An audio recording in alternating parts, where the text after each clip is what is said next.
Desculpa aí, gente. Eu não avisei a Nanda antes. Nanda, mas está descarregado.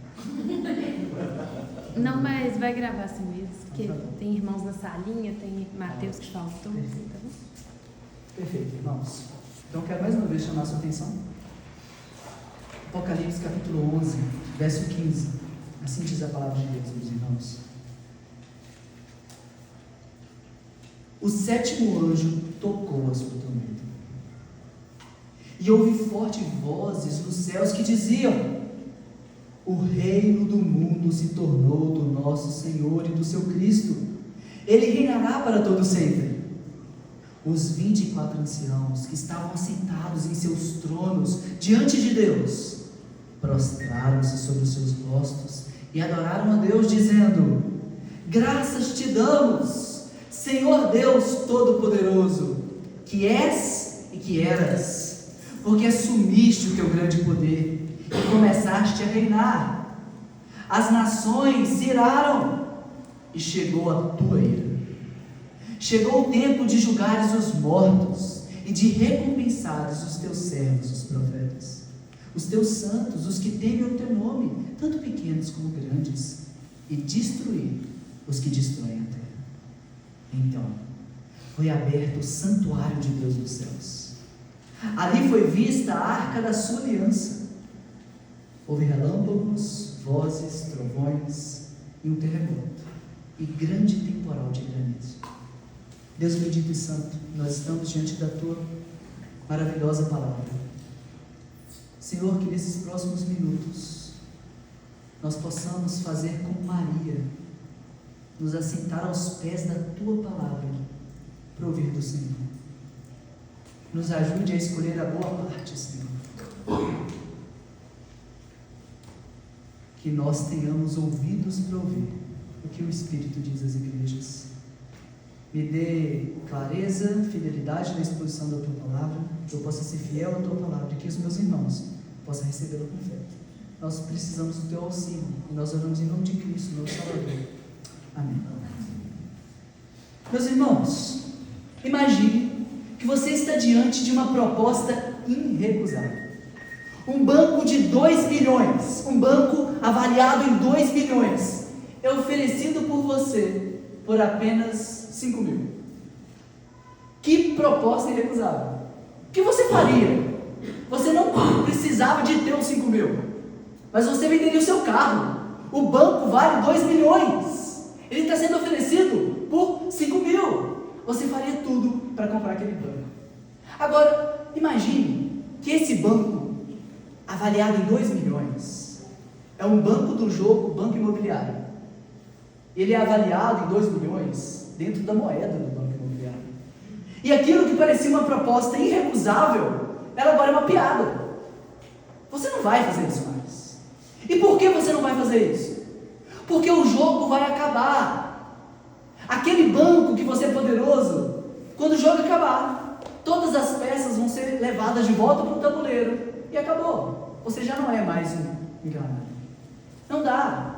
E meus irmãos, é exatamente isso que acontece com todas as coisas deste mundo. Nós entregamos a nossa vida para conquistar essas coisas, mas essas coisas são passageiras. Um dia a trombeta vai soar, da mesma forma que um dia o jogo acaba. Um dia o jogo da sua vida vai acabar, e você vai continuar correndo atrás de coisas que são passageiras. Você vai continuar entregando a sua vida a reinos que são temporais, seja eles quais forem. Meus irmãos, nós não temos esperança. Se tem uma coisa que Apocalipse está nos ensinando, é que a nossa esperança não está aqui. Tudo que é aqui, tudo que é no mundo, por mais firme que seja, é transitório. Mas a palavra do nosso Deus é permanente. O chão que você pisa vai passar. Céus e terra vão passar. Mas a palavra do nosso Deus vai permanecer. E você está alicerçando a sua vida em cima de quê? Em cima do chão que você pisa? Em cima dos reinos deste mundo? Ou em cima da palavra de Deus? Meus irmãos, nós somos convocados a sermos súditos de um reino. E de um reino que é eterno. um reino que é firmado em misericórdia, em justiça, igualdade, bondade. Nós somos o povo deste reino. Nós não pertencemos a este mundo. Por isso a nossa fé ensina que quem ganha perde. Nós estamos aqui para entregar. Nós estamos aqui para servir, para doar, não para reter. E as pessoas hoje estão cada vez mais doentes, porque elas só querem reter. E o Evangelho é o oposto de reter. Meus irmãos, prestem muita atenção nisso. A Igreja de Jesus Cristo é o oposto da Babilônia. O que Babilônia quer? O que Babilônia busca? Babilônia busca fazer o seu nome grande. Eu vou fazer o meu nome grande, em honra a mim mesmo. Mas o Evangelho não procura fazer o nome nosso grande. Se nós conhecemos o Evangelho, nós queremos fazer o nome de outro grande, não o nosso. E nós dizemos, como João Batista: Senhor, importa que eu diminua e que o Senhor cresça. Cresça. Que o seu nome seja grande, que o seu nome seja exaltado, porque o nome de Deus é nome eterno. Vale a pena, meus irmãos, edificar a nossa vida no reino de Deus, porque todos os reinos são transitórios. A nossa exposição hoje, ela está dividida em 4 partes. Eu quero convidar você a fazer uma viagem panorâmica aí, na nossa ordem de culto. A primeira parte, a gente vai considerar o verso 15, que vai falar sobre o fim de todos os reinos temporais.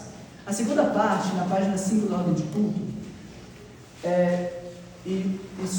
baseado no verso 16 e no verso 17, vai falar sobre a adoração dos 24 anciãos.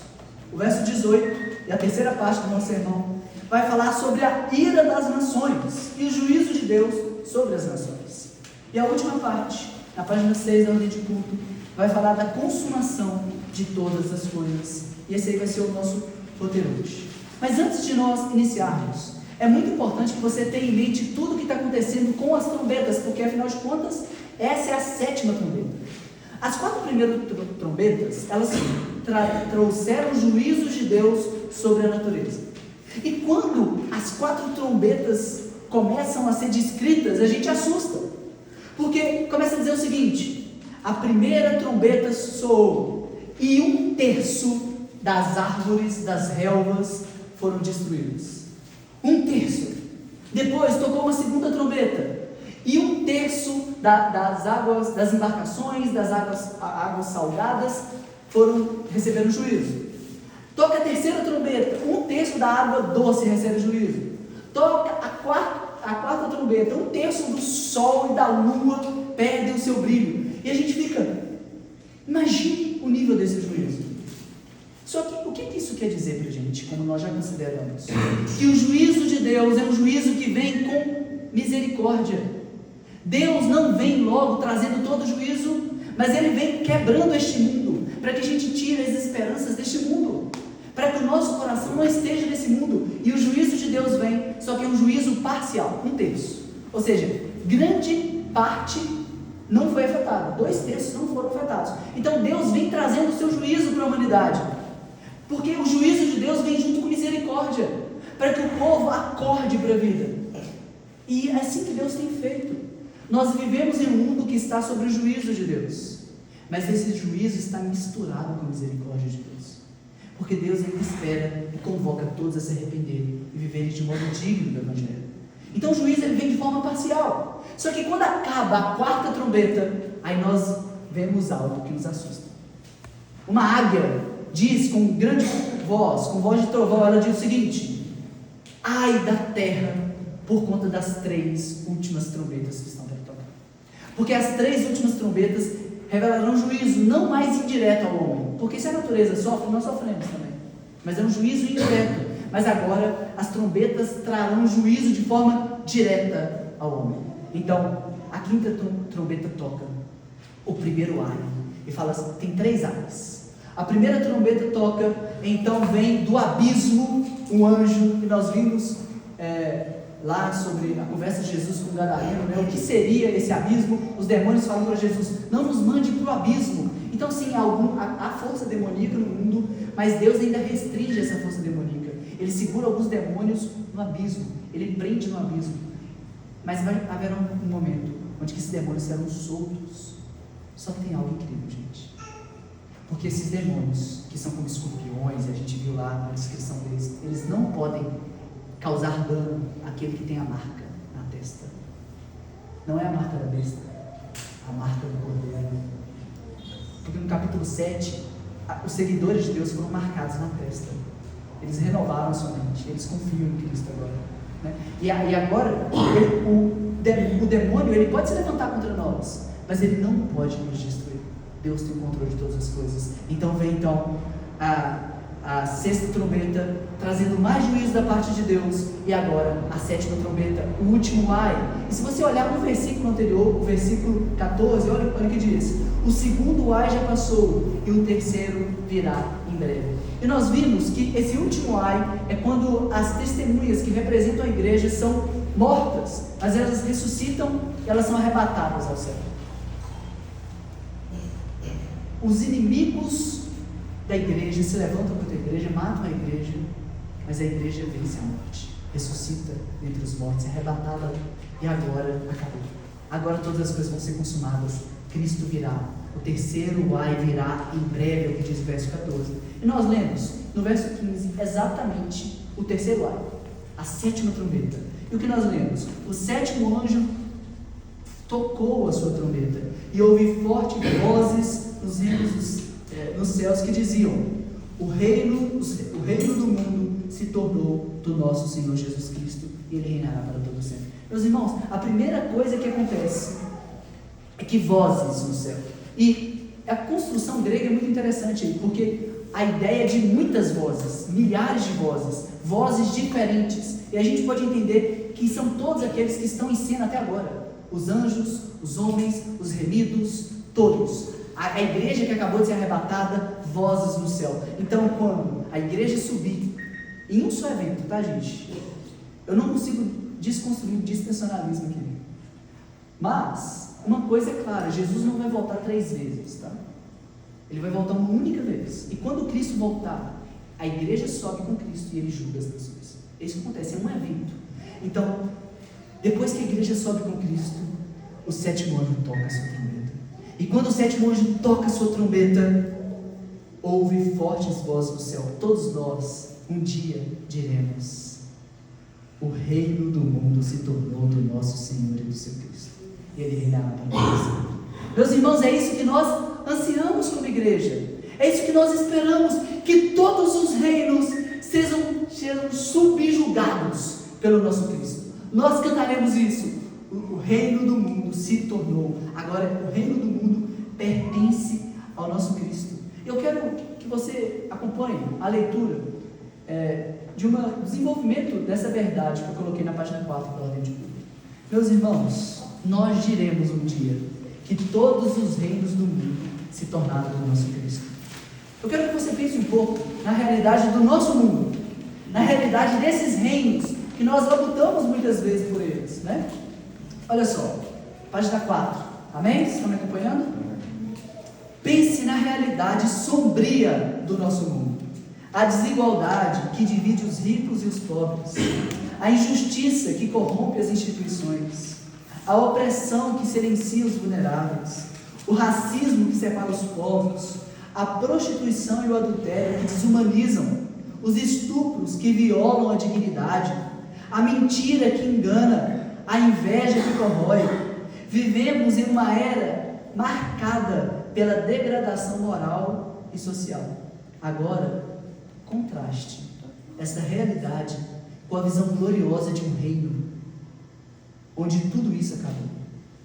Em Apocalipse 11:5, somos convocados a celebrar a transformação radical que acontece quando o reino deste mundo, com toda a sua corrupção e sofrimento, é finalmente substituído pelo reino divino, o reino de paz eterna, justiça perfeita e amor imutável.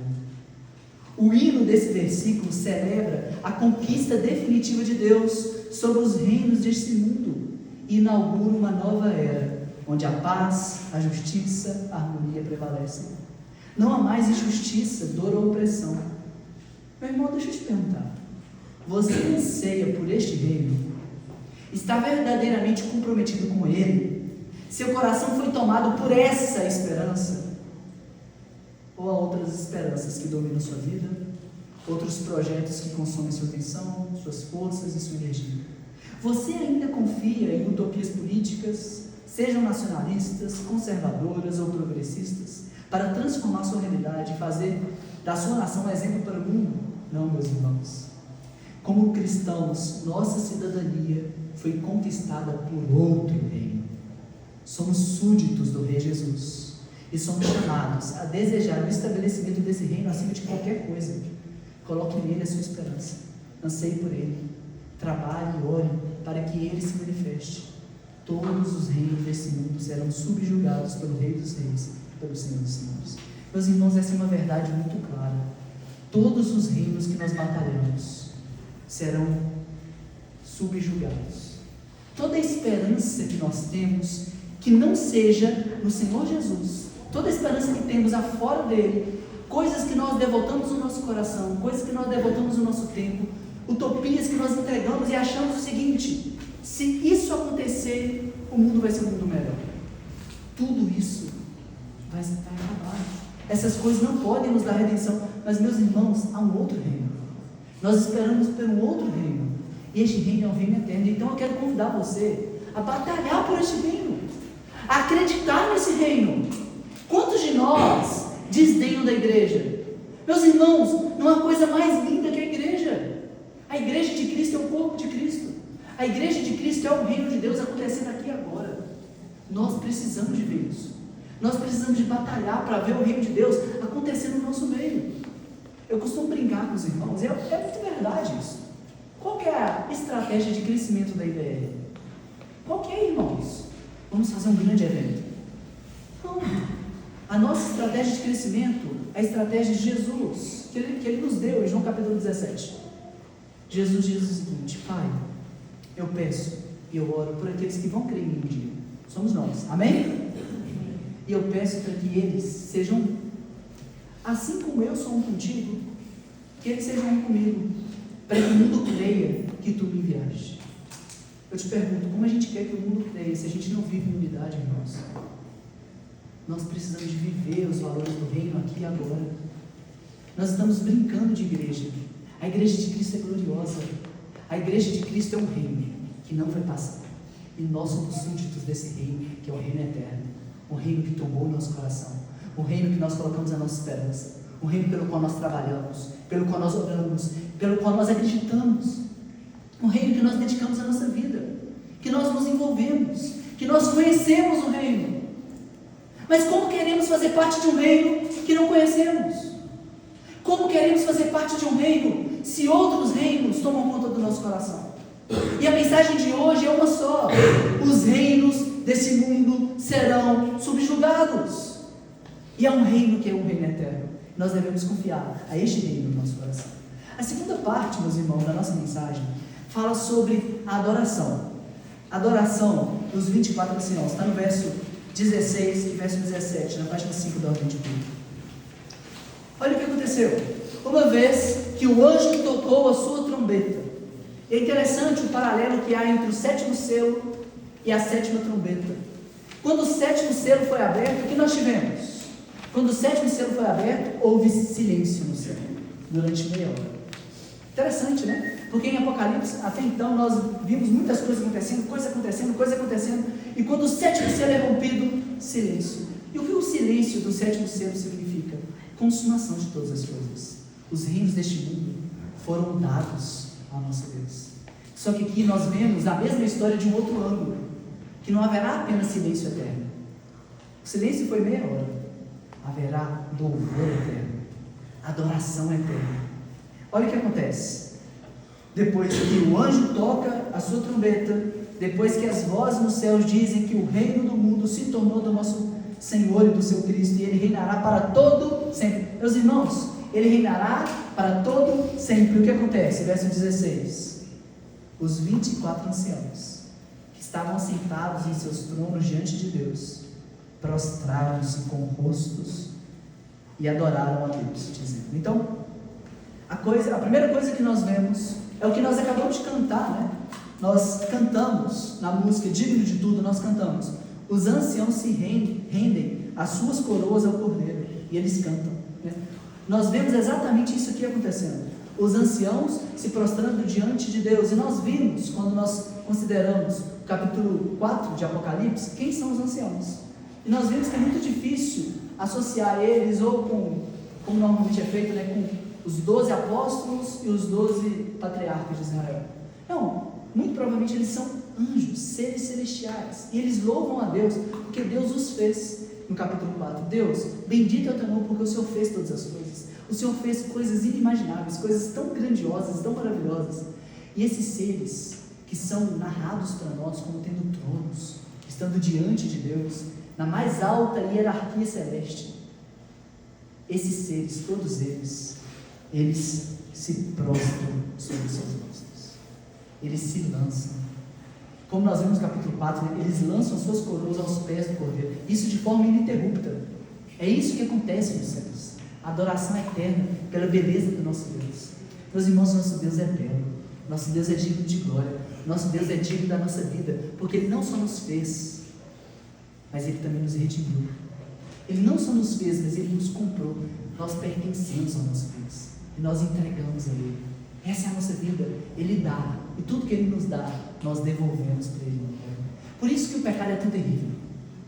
Tem uma música do Canto Velho muito boa, que ele diz o seguinte: respira o ar que não criou. Ou você criou o ar? Não, né? Então vamos lá. Respira o ar que não criou, para nele propagar ideias tortas. O pecado ele é tão terrível, porque o ar que Deus cria, a vida que Deus te dá, você pega a vida que Deus deu. Obrigado, Deus, pela vida. Agora eu vou te afrontar. Eu afronto a verdade com aquele falando a mentira. Eu desonro a Deus. Então eu pego aquilo que Deus me deu, que é a vida que Ele me deu, e eu uso para ir contra Ele, para me rebelar contra Ele. Respira o ar que não criou para propagar no ar ideias tortas, ideias contrárias ao Senhor. Por isso o pecado é tão terrível. E nós somos chamados então a entregar ao nosso Deus tudo que somos. Meus irmãos, o que você tem que você não recebeu? A vida do cristão é a vida de alguém que morreu. A gente já morreu. A gente tem um desejo que queima no nosso coração, ver a glória de Deus. A gente quer ver a glória de Deus. A gente quer ver Deus exaltado, glorificado acima de qualquer coisa. E aqui está as minhas mãos e o meu serviço para glorificar a Deus, para servir a Deus. E como nós fazemos para servir a Deus? Como servimos a Deus a quem não vemos? Amando e servindo aquele nosso irmão que nós amamos. Nós vamos ainda trabalhar um pouco dessa aplicação mais para frente. Mas, meus irmãos, o que acontece? Os 24 anciãos que estavam sentados em seus tronos diante do Cordeiro se prostram sobre os seus rostos e adoram a Deus, dizendo: graças te damos, Senhor Deus Todo-Poderoso. E agora há uma alteração muito interessante naquilo que geralmente é dito quando se dirige a Deus, o Todo-Poderoso. Porque quem é Deus, irmãos? Ele é aquele que era, aquele que é e aquele que há de vir, não é? Mas o que está escrito aí?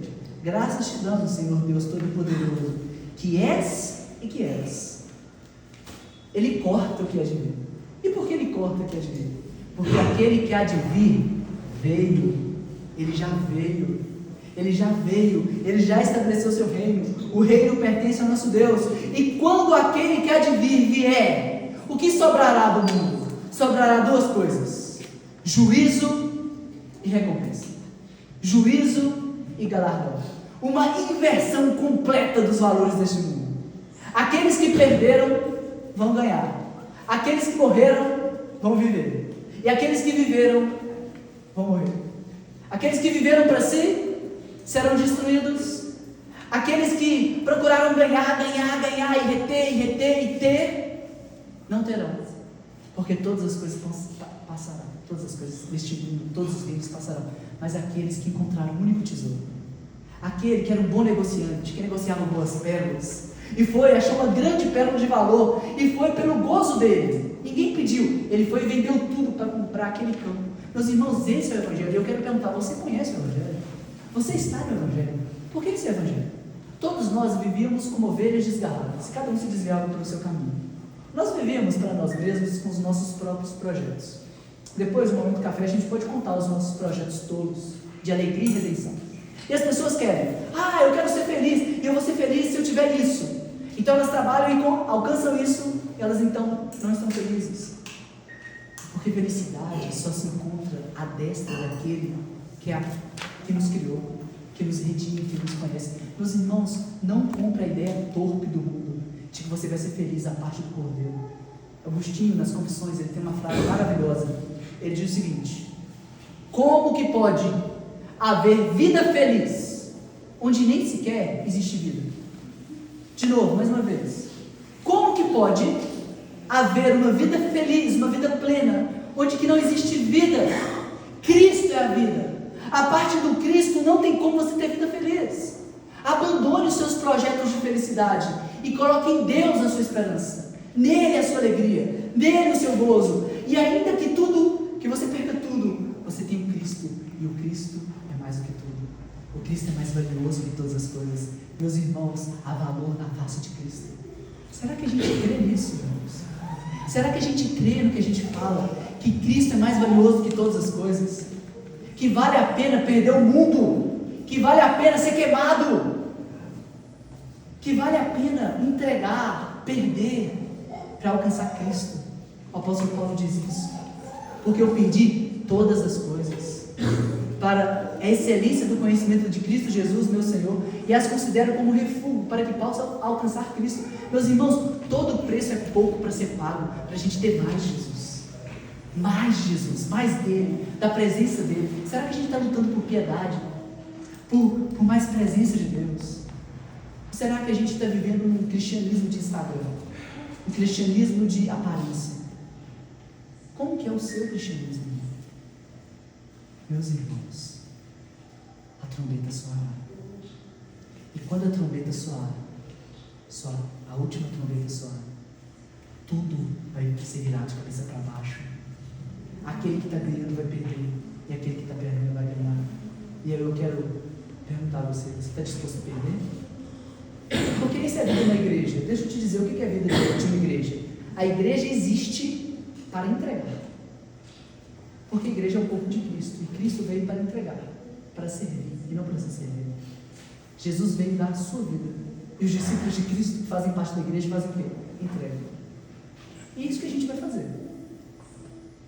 Eu não admito que essa igreja viva fora deste único padrão que a qualifica como igreja, que é uma igreja perdedora, uma igreja que prega, uma igreja que não está preocupada com si mesma, mas uma igreja que está preocupada com a glória de Deus, com outro nome, não com o seu nome. Nós devemos viver esse padrão, porque quando o nosso bendito Salvador rasga os ares, nós estaremos de pé diante do Filho do Homem. Nós estaremos esperando o nosso Salvador, porque nós pertencemos a este reino magnífico, meus irmãos. É exatamente isso que nós vamos ver agora em uma estrutura quiástica. O que é uma estrutura quiástica? É o sanduíche, o bom e velho sanduíche. O que é o sanduíche? O sanduíche tem duas bordas iguais, dois pão, pensei, pão de um lado e pão do outro, e no meio tem um recheio, correto? É exatamente isso que a gente vai ver. Nas duas pontas nós temos juízo e no meio nós temos o galardão. Olha como que está aí dividido aquilo que os anciãos dizem. Ele diz: graças te damos, Senhor Deus Todo-Poderoso, que és e que eras, porque assumiste o teu poder e começaste a reinar. Olha só, o juízo está no 18, no começo do 18 e no final do 18, olha o juízo. Se você for na ordem de culto, você vai conseguir ver isso de forma melhor, olha. Você tem um A, um A', um B e um B'. O que está no A? O tempo do julgamento dos mortos chegou. O que está no A'? Para destruir os que destroem a terra. O que tem então no A? Juízo. E o que você tem no B? O tempo para recompensar os seus servos, escravos e profetas. O que você tem no B'? Teus santos, aqueles que temem o teu nome. Então, é exatamente isso. Quando a última trombeta soar, meus irmãos, tudo será inverso. Deus trará juízo e recompensa. É exatamente isso que está dizendo aí. Olha, acompanhe comigo o primeiro A. As nações se iraram e chegou o dia da sua ira. Chegou o tempo de julgar-lhes os mortos. Esse texto está baseado em Salmo capítulo 2, quando os ímpios da terra se levantam contra Deus. Os ímpios se levantam contra Deus e contra o seu ungido. As pessoas querem destruir a igreja. Satanás quer destruir a igreja. E o inimigo se levanta. E aí? Como que o Salmo 2 continua? O Senhor se rirá deles. Pronto. Meus irmãos, nós não somos maniqueístas. Nós não defendemos a força do diabo e a força de Deus brigando. E aos 45 do segundo tempo Deus vence. Não é isso. Não tem nada disso. Deus é soberano sobre toda a criação. Como diz Lutero, Satanás é o cachorro na coleira de Deus. Ele vai até onde Deus permite. Lembra da história de Jó? Até aqui. Depois daqui não. Não tem, meus irmãos, não tema Satanás. Tema Deus. E se sujeite a ele. Pronto. Se sujeite a Deus e Satanás será destruído. Ele já foi. A gente expôs aqui 1 Timóteo, né? E o que eu disse para vocês? Que eu estou num lugar muito perigoso aqui. Eu estou num lugar muito perigoso. Porque Satanás, ele quer me destruir. Ele quer me peneirar como trigo. Satanás, ele quer destruir vocês. Mas dá muito trabalho, né? Só existe um Satanás. Então assim, imagina o tanto de igreja que tem. Ele arde, ele tem os seus súditos, mas ele tem suas estratégias. E uma coisa que eu tenho certeza na vida é que Satanás, ele quer me destruir, ele quer acabar comigo. Porque se ele acabar comigo, ele vai acabar com o testemunho de uma igreja. Ele vai acabar com a fé de muitas pessoas. Então a mira do canhão de Satanás está na minha cabeça. Mas eu pouco importo. Porque é meu Deus que me protege. A Ele pertence a minha vida. E se o Satanás tiver que tocar no meu corpo, que toque. Eu quero que toque. Porque eu seja mais santo, mais parecido com Cristo. Assim como Jó. Eu me submeto a Deus e eu quero me conformar à imagem de Cristo. Custe isso que custar. Agora, então estou num lugar que é muito vulnerável. E Satanás, ele quer de fato, meus irmãos, destruir os crentes. Mas ele não pode, porque o nosso bendito Salvador já venceu na cruz. Meus irmãos, a igreja já triunfou. Nós invadiremos o reino das trevas e as portas do inferno não podem prevalecer contra a igreja de Deus. Porta é instrumento de defesa, não de ataque. Não é Satanás que se levanta, é a igreja que ataca o inferno. E o inferno não pode prevalecer contra a igreja, porque Jesus já amarrou a valente. A gente vai ver isso como que Satanás está amarrado, no sentido de que o poder que ele tinha para condenar, ele não tem mais. A gente vai ver isso para frente em Apocalipse. Mas está dizendo exatamente isso. As nações se iraram, chegou o tempo da sua ira, chegou o tempo para julgares os mortos, o inimigo se levanta, Satanás se levanta, ele quer me destruir, e o Senhor se rirá deles. O Senhor subjugará todos os seus inimigos. As nações se iraram, é verdade, irmãos. As nações se iram. Olha as Olimpíadas. As nações odeiam a nossa fé. Mas vai chegar o dia da ira do nosso Deus. Vai chegar um dia onde Ele vai julgar vivos e mortos. Onde Ele vai julgar a todos. E aí, como que termina lá o quiasma, a última, a linha?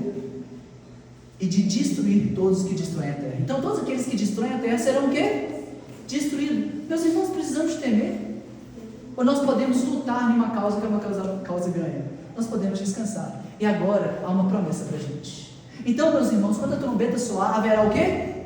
Juízo. Juízo contra todos os ímpios, contra todos aqueles que se levantam contra a igreja, contra todos aqueles que querem destruir a igreja, que querem acabar com a obra de avanço da igreja. Haverá juízo para eles, mas também haverá recompensa. É ali que os nossos olhos estão, na nossa recompensa. Você quer recompensa, irmão? Eu quero. A gente pode falar aí sobre galardão, eu não vou conseguir desenvolver muito, mas o que é o galardão? É uma realidade, irmãos. Nós receberemos o nosso galardão, a nossa recompensa. Só que nós somos tão materialistas que a gente só pensa em galardão em termos materiais. Então eu vou ter mais ouro do que fulano. Então eu vou ter, meu lote vai ser maior. Isso é ridículo, né? A gente tem que tirar essas categorias materiais para falar da recompensa. Vamos lá, eu sou pai. Eu amo a minha filha e eu amo a recompensa. Hoje ela acordou, deu beijinho, um monte de beijinho, chuva de beijinho. Não tem coisa melhor do que isso. Agora, o que eu espero da minha filha? Eu espero da minha filha o reconhecimento, que eu a amo. Eu espero da minha filha que ela veja em mim a figura de Cristo, para que ela possa imitar Cristo. É isso que eu quero. Isso é o meu maior galardão. Eu estou entregando para minha filha muito dinheiro, vou lá pagar, vou dar. Você acha que eu quero dinheiro em troca, irmãos? Por que a gente pensa nisso em relação a Deus? Por que a gente pensa nisso em relação a Deus? Nós vamos nos desgastar na hora do Evangelho. E o nosso bendito Salvador vai olhar nos nossos olhos e vai dizer: venha, bendito do meu Pai, eu te conheço, eu te sustentei, eu te salvei, eu te remi, e agora você estará comigo para sempre. Eu quero Cristo, irmãos. Thomas Goldwyn, um teólogo puritano, ele diz algo interessantíssimo. Ele diz: porque para mim, o céu sem Cristo seria o inferno. O que você está querendo? Deus para você é uma coisa, um meio para você ter a sua bênção. Então a sua bênção é o seu Deus. Deus é um meio para você chegar no céu. Então o seu Deus é o céu. Essa é a ideia que você tem de céu. Cristo não é um meio para você chegar no fim. Cristo é o fim último e absoluto de todas as coisas. E a gente entrega tudo para que a gente possa alcançar Ele e ser achado nele. E aí Ele vai dizer no grande dia: venha, bendito do meu Pai. Eu tive fome, me deste de comer, tive sede, me deste de beber, estava preso para me visitar. Venha para o gozo eterno que eu preparei para você, filho amado, filho amado. Você tem noção do que ouvir isso do Deus eterno? Imaginem a honra, meus irmãos, imaginem a grande alegria que nós teremos. E por fim, caminhando para o fim da nossa mensagem, a última parte, a página 6 da ordem de culto, a consumação de todas as coisas. Esse foi o movimento que nós vimos. A trombeta toca, então todos os reinos são subjugados. Quando os reinos são subjugados, os anciãos adoram o Cordeiro, se prostram diante dele e falam: bendito seja, graças te damos, Senhor Deus Todo-Poderoso, que eras e que é, porque assumiste o teu grande poder e começaste a reinar. As nações se iraram, mas chegou a tua ira. Chegou o tempo de julgares os mortos e de recompensares os teus servos, ou seja, os teus escravos, os profetas, os teus santos, os que temem o teu nome, tanto grande como pequenos. Meus irmãos, Ele vai recompensar a todos, tanto grande como pequenos. Ele tem algo que é próprio para você. De modo que, se o meu galardão for dado para o Andrés, o galardão do Andrés for dado para mim, vai estar incompleto. Deus, Ele te conhece, Ele te sabe, Ele vai dar algo que é único para você, um nome que ninguém sabe, único, um tratamento único, e nós receberemos a recompensa do nosso Deus, tanto grande quanto pequeno. Não importa se você recebeu 10 talentos, se você recebeu 5 talentos, se você recebeu 3, trabalhe para a glória de Deus, para a manifestação da glória de Deus, e Ele vai recompensar todos, tanto grandes como pequenos, e Ele vai destruir os que destroem a terra. Então, consumação, acabou a história. Olha o que diz o verso 19: então, foi aberto o santuário de Deus nos céus. Ali foi vista a arca da sua aliança, e houve relâmpagos, vozes, trovões, e um terremoto e um grande temporal de granizo. Como que a história se consuma? E nós estamos vendo em Apocalipse essas coisas acontecendo de forma cíclica, né? Nós vimos o Cordeiro e a carta às 7 igrejas, os 7 selos, as 7 trombetas. Nós vamos continuar vendo ciclos de 7. E no final, isso aqui que está de forma incipiente, um versículo apenas, vai ser aberto e vai ser trabalhado. Mas olha só, foi aberto o santuário de Deus, ou seja, Deus habitará, tabernaculará junto com o seu povo.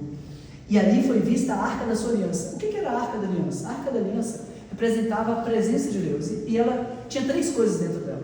Você tinha a lei de Deus perfeita, revelando o seu caráter, que é santo. Você tinha o maná, dizendo que Deus é aquele que sustenta e cuida do seu povo, independente das circunstâncias, mesmo no deserto, Deus cuida da gente.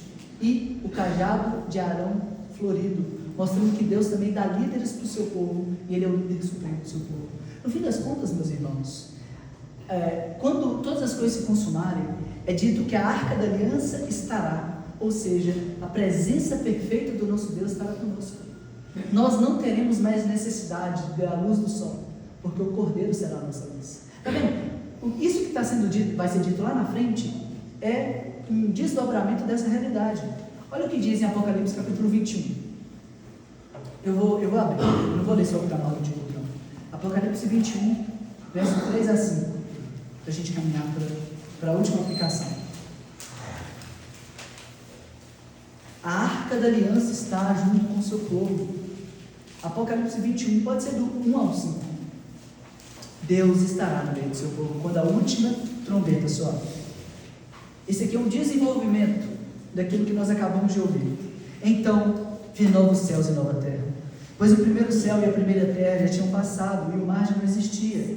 Vi a cidade santa, Nova Jerusalém, descida dos céus da parte de Deus, preparada como uma noiva adornada para o seu marido. Ouvi uma forte voz que vinha do trono e dizia: agora o tabernáculo de Deus está com os homens. Lembra o santuário de Deus que a gente acabou de ler? Agora o tabernáculo. Palavras que são sinônimas. Agora o tabernáculo de Deus está com os homens, com os quais ele viverá. Eles serão o seu povo, os seus povos. E o próprio Deus estará com eles, e ele será o seu Deus. Ele enxugará dos olhos toda lágrima. Não haverá mais morte, nem tristeza, nem choro, nem dor, pois a antiga ordem já passou. Aquele que estava assentado no trono disse: estou fazendo nova todas as coisas. E acrescentou: escreva isso, pois estas palavras são verdadeiras e dignas de confiança. Eu quero encerrar esse sermão dizendo o seguinte: essas palavras são verdadeiras e dignas de confiança. Eu quero exortar você a colocar sua confiança nessas palavras, colocar sua esperança neste reino.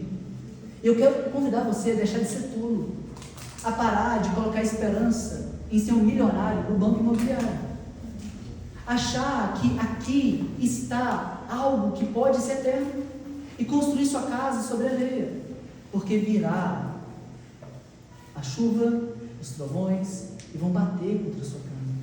Só aquilo que estiver na rocha de Cristo permanecerá. Meu irmão, construa a sua vida em Cristo Jesus. Ele estará conosco. A trombeta soará. Os reinos, todos os reinos, todos deste mundo serão subjugados. Eu não estou dizendo que não há um reino aqui melhor que o outro, que não há um sistema político melhor que o outro, tá? Tem sim. Tanto que, vamos lá, a gente está na Babilônia. E quando o povo de Deus estava na Babilônia, o que Deus mandou para o povo fazer? Vocês vão construir, deixar bonito, vocês vão trabalhar para a paz da Babilônia, né? É isso que a gente faz, a gente trabalha para a paz da Babilônia, chamada Brasil. É a Babilônia. Os reinos deste mundo são Babilônia. Porque os reinos deste mundo não estão comprometidos com Cristo. Mas a gente ama o Brasil, a gente ama a nossa nação. E a gente trabalha para que ela haja paz, a gente luta contra toda injustiça, a igreja é sal e luz do mundo, a igreja, ela, como sal, ela acaba com a podridão deste mundo, a gente serve, a gente ama, a gente cuida, e a gente vai continuar fazendo isso, irmãos. Não é um convite para a gente deixar de fazer, mas é para a gente fazer, sabendo que tem um outro reino, que é um reino eterno. E para encerrar a nossa exposição, eu quero ler um trecho do livro da Nancy, está na página 6 da ordem de Bíblia. Vocês lembram aí das trombetas de Jericó? Tal como as trombetas no 7º dia derrubaram as muralhas de Jericó, para que o povo de Deus pudesse tomar posse da terra que o próprio Deus lhe dava, quando soar a 7ª trombeta do céu, a peregrinação do povo perseguido de Deus estará completa. Tomaremos posse da terra que Deus nos prometeu. Ele terá purificado a sua terra e destruído os seus destruidores. Seus inimigos terão experimentado a sua ira, e os seus servos receberão a sua recompensa.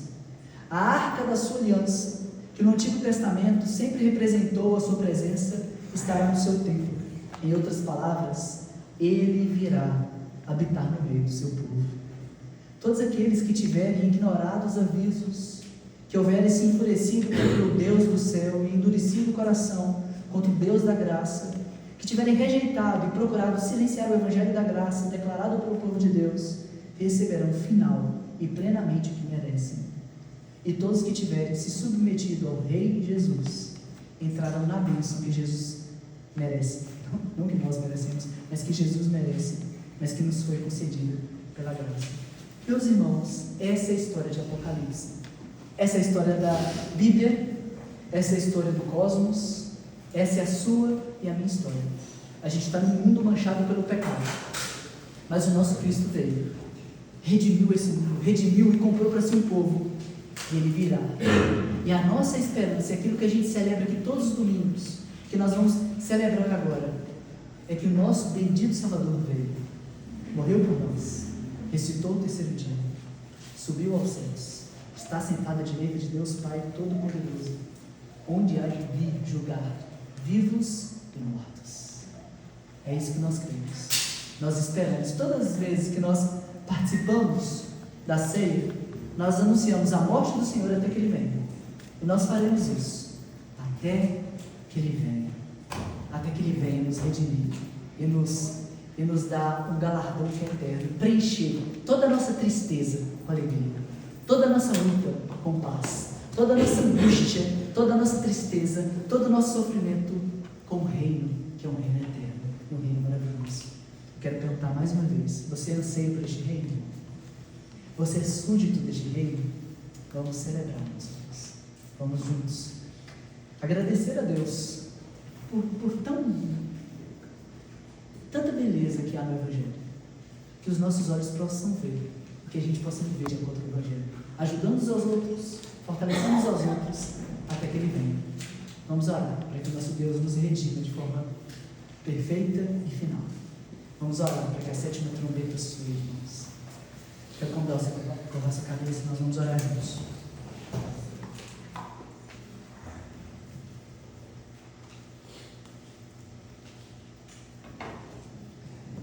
Senhor Jesus, nós somos o Teu povo, as ovelhas do Teu pastoreio.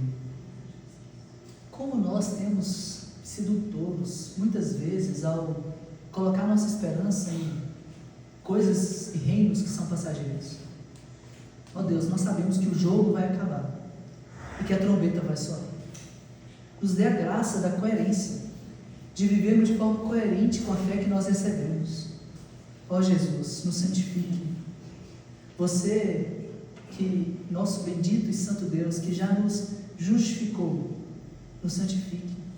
Ajude-nos a vencer os nossos pecados, a crescermos em santidade e a ansiarmos pela Tua vinda. Nós estamos aqui, Deus, o Teu povo anseia pela Tua vinda gloriosa, e nós desejamos que o Senhor rasgue os céus e venha nos buscar, para que a gente possa estar eternamente contigo, que a gente possa receber a nossa recompensa. Recompensa, Deus, por todos os sacrifícios que fazemos pela causa do Evangelho, porque nós não temos outro tesouro a não ser o Senhor. Tu és o nosso tesouro, Deus.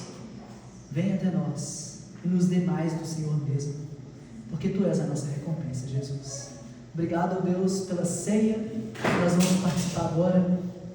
Obrigado porque nós não somos dignos desse banquete, mas o Senhor se entregou por nós e nós também queremos nos entregar para o Senhor. Obrigado, Deus, porque a ceia, ela não é mais o maná,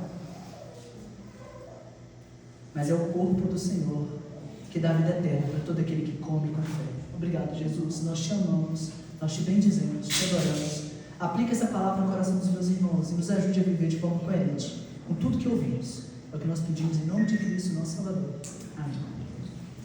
Eu quero pedir alguém para ir lá buscar as três pequenos. Enquanto isso,